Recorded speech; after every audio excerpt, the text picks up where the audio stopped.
चुनाव जीतने हारने से कोई खास फर्क नहीं पड़ता। लगातार जब से संजीव बालियान चुनाव हारे, लगातार उसके बाद जनता के बीच में बने हुए हैं और मैं भी 2022 का चुनाव हारने के बाद आपके बीच में बने रहेंगे और जैसा जिला चलता था उसी प्रकार से जिला चलाने का प्रयास करेंगे। आप लोगों के सहयोग की आवश्यकता है। आप लोगों का आशीर्वाद की भारतीय जनता पार्टी के जिला अध्यक्ष आदरणीय सुधीर सैनी जी, हमारे पूर्व जिला अध्यक्ष विजय शुक्ला जी, हमारे बड़े भाई जिनके मार्गदर्शन में हम काम करते हैं, पूर्व जिला अध्यक्ष देवदत्त त्यागी जी, हमारे पूर्व चेयरमैन अशोक ठाकुर जी हमारे बीच में है, हमारे राजीव गर्ग जी और बहुत हमारे जिला पंचायत सदस्य अरुण जी, हमारे सभी संचालक बंधु यहाँ उपस्थित हैं।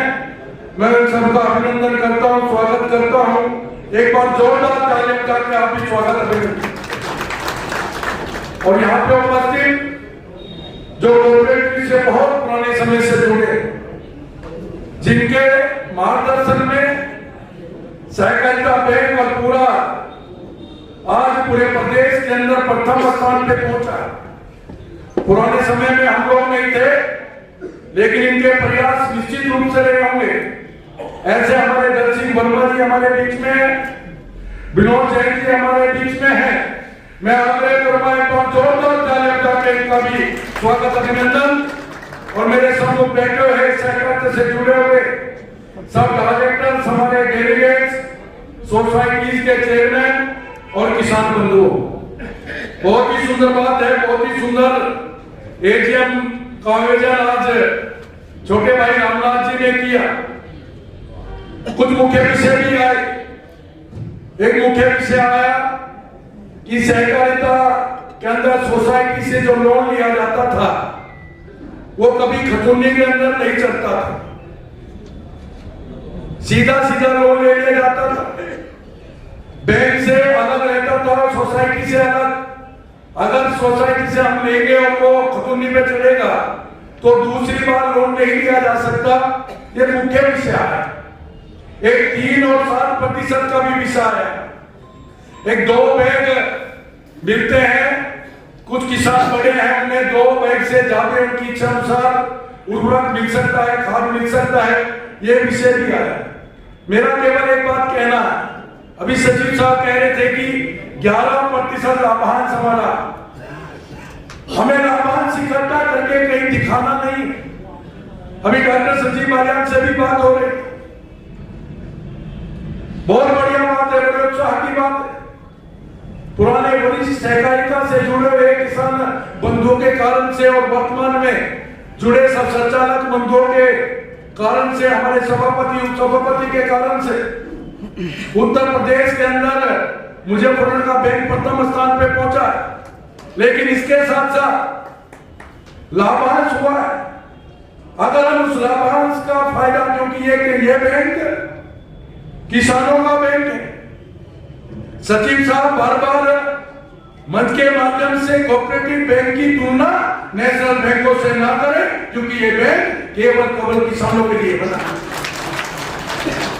अगर इसका लाभांश होता है तो सीधा सीधा किसानों को फायदा होना चाहिए। इसका लाभांश 11% नहीं बल्कि सोसाइटी के अंदर 20% तक का होना चाहिए। कोई दिक्कत वाली बात नहीं है। किसानों को क्यों नहीं, ट्रैक्टर के ऊपर लोन क्यों नहीं मिल सकता? अगर किसान डेयरी करना चाहता है तो डेयरी के ऊपर लोन क्यों नहीं मिल सकता? उसके ऊपर सब्सिडी क्यों नहीं मिल सकती? ये कोऑपरेटिव एक से ऑटोनोमस बॉडी है, स्वतंत्र इकाई है। एजीएम के माध्यम से किसानों के बीच से विषय आते हैं, उन विषय का मजबूती के साथ प्रस्ताव करिए और सरकार में भेजिए। मंत्री जी जाएंगे और सरकार में पास करवा पाएंगे। कोई दिक्कत वाली बात नहीं, कोई जवाब देने की जरूरत नहीं। किसी सरकारी अधिकारी कर्मचारी को इस बैंक की तुलना national bank, Punjab national bank, SBI से कोई तुलना करने की जरूरत नहीं है। कोऑपरेटिव बैंक बिल्कुल किसानों, शुगर फैक्ट्री को हम लोग देते हैं। शुगर फैक्ट्रीज किसानों से जुड़ी हुई इंडस्ट्री है, वहां से ब्याज भी आता है, इनकम भी होती है। क्योंकि शुगर फैक्ट्री में हम कच्चा माल देते हैं, किसान कच्चा माल देते हैं, वो अपनी फैक्ट्री चलाते हैं, उससे जो लाभ होता है वो किसके कारण से होता है? किसानों के कारण से होता है। इसलिए मेरा आज इस एजीएम में अपने सब संचालक बंधुओं को, हमारे सभापति और सभापति जी को और आदरणीय मुख्य अतिथि के रूप में उपस्थित हमारे बहुकी लगातार आपके बीच में बने रहते हैं और चुनाव हारने के बाद भी लगातार जनता के बीच में बने रहते हैं। ऐसे मुख्य अतिथि डॉक्टर संजीव वालिया पूर्व मंत्री जी को और पार्टी के जिला अध्यक्ष भी हमारे बीच में है, उनसे आग्रह है जो विषय आए उन विषयों को मजबूती से इस एजीएम के माध्यम से अपनी तरफ से प्रस्ताव करके केंद्र सरकार और प्रदेश सरकार को भेजने का काम करें। और मित्रों, हंसी की बात तो यह है कि अभी देवव्रत त्यागी जी बोल रहे थे कि मैं भी जब विधायक था तो प्रभारी के रूप में एक बार कोऑपरेटिव का पूरा गठन, चाहे डीसीडीए कोऑपरेटिव मार्केटिंग गठन किया, सफलता प्राप्त की, मैं भी चुनाव हार गया और इस बार डॉक्टर संजीव वालिया ने की, वे भी चुनाव हार गए। आगे तो कोई नेता हिम्मत करेगा तो आगे तो रामलाल जी अपने हैं, पहले सतपाल जी बने थे। हमें तो दोनों भाइयों को तुम्हारे सामने बैठे हैं, लेकिन कोई दिक्कत वाली बात नहीं। समाज में काम करना लगातार और किस तरह का वातावरण आपके जिले का था और आज कितना बड़ा परिवर्तन आपके जिले के अंदर है।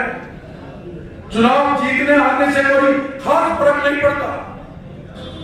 लगातार जब से संजीव वालिया चुनाव हारे, लगातार उसके बाद जनता के बीच में बने हुए हैं और मैं भी 2022 का चुनाव हारने के बाद आपके बीच में बने रहेंगे और जैसा जिला चलता था उसी प्रकार से जिला चलाने का प्रयास करेंगे। आप लोगों के सहयोग की आवश्यकता है, आप लोगों का आशीर्वाद की आवश्यकता है।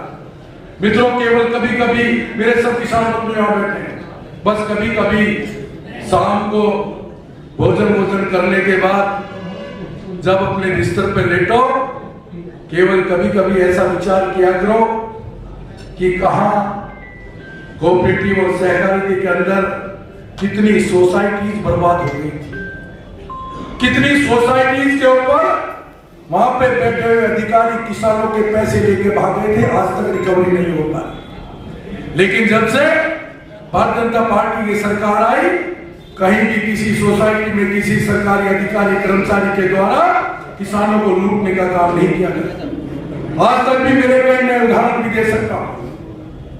परिवर्तन आया है, बहुत बड़ा परिवर्तन आया है, जिले के वातावरण में भी परिवर्तन आया है। ऐसा ही वातावरण बना रहे, आप लोगों के आशीर्वाद से हम बड़ी मजबूती के साथ काम करते रहे। आप सब लोग यहाँ उपस्थित हुए, बड़े